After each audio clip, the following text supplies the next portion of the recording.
Find the prime factorisation of 60। हमें कहा गया है कि हमारे पास एक नंबर है 60 और हमने इसकी प्राइम फैक्टराइजेशन करनी है। अब 60 की प्राइम फैक्टराइजेशन से पहले हम देख लेते हैं कि फैक्टराइजेशन होती क्या है। तो प्राइम फैक्टराइजेशन की तारीफ यह है कि prime factorisation is a process in which a number is written as a product of its prime factors. यानी प्राइम फैक्टराइजेशन एक ऐसा प्रोसेस होगा कि जिसमें हम किसी भी नंबर्स के प्राइम फैक्टर्स को मालूम करेंगे और फिर जो प्राइम फैक्टर्स होंगे अगर उनका प्रोडक्ट हम निकालेंगे तो वो गिवन नंबर होगा। हम ये 60 की मिसाल से समझ लेते हैं कि हमारे पास नंबर है एक 60।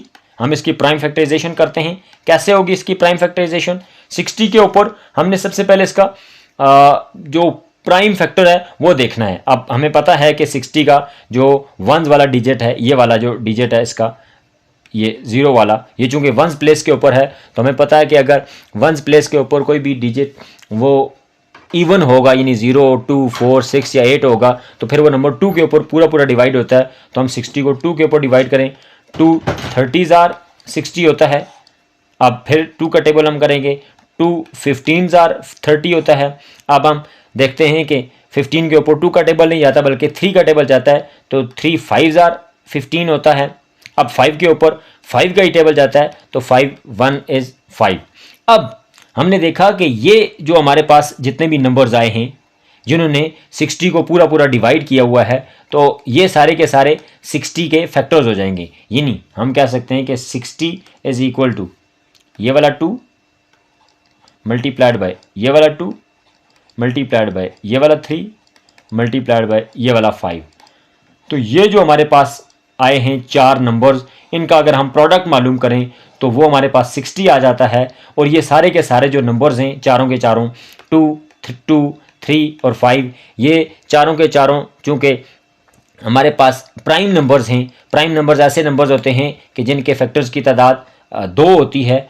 तो इस तरह हम ये कह सकते हैं कि ये चारों के चारों नंबर्स ये 60 की प्राइम फैक्टराइजेशन है और ये इसके लिखने का तरीकाकार होगा। एक और मिसाल समझ लेते हैं। फ़र्ज़ करें कि हमारे पास एक नंबर है 40। हमने 40 की प्राइम फैक्टराइजेशन करनी है, तो हम कैसे करेंगे? 40 के ऊपर सबसे पहले 2 का टेबल लेके जाएंगे, 22s आर 40, फिर 2, 10 2s आर 20, फिर 2, 5 2s आर 10, फिर 5, 5 1 इज़ 5। अब हमने तब तक डिवीजन का अमल करते रहना है या फैक्टर्स मालूम करना है जब तक यहाँ पर ये जो हमारे पास लास्ट वाला हिस्सा है, नंबर है, ये 1 नहीं हो जाता। अब जब ये हमारे पास 1 हो गया तो अब हमने क्या करना है कि ये हमारे पास जितने भी फैक्टर्स बने हैं इनको हमने लिख लेना है 40 के फैक्टर्स के हिसाब से। तो 40 multiply is equal to 2 multiplied by 2 multiplied by 2, चूँकि 3 टाइम्स आ रहा है, 1 2 3 टाइम्स, और आगे 5। तो ये जो हमारे पास 3 दफ़ा 2 और 1 दफ़ा 5, ये जो प्रोडक्ट होगा इसका जवाब चूँकि 40 होता है। और ये सारे के सारे नंबर्स चूँकि प्राइम नंबर्स हैं, तो इस तरह 2 multiplied by 2 multiplied by 2 multiplied bye 5 40 की प्राइम